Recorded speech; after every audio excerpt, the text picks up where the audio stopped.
سندرغاړي نغمه وایي چې دومره مینه هم ښه نه وي. په کاناډا کې له اغلې نغمې سره څه وشول؟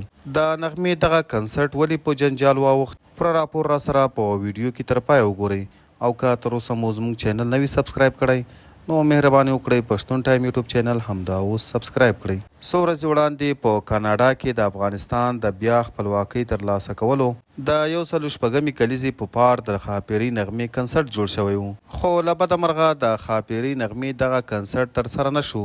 علت یې همدا و چې مینوال یې ډېر راغلي وو او د ډېر رش او بیروبار له وجې مینوال یې په زور تالار ته راننوتل او د همدغه تالار دروازې هم ماتې کړې، چې په نتیجه کې امنیتي کسان راغلل او د ښاپیرۍ نغمې دغه پروګرام یې کینسل کړ. د نوموړي مینوال له ټاکلي شمېر څخه ډېر شول او دغه تالار یوازې د 1000 کسانو د جذب توان درلود. د افغانستان د موسیقي اسمان ډېر ستوري لري، خو سندرغاړي نغمۍ بیا سپوږمۍ ده.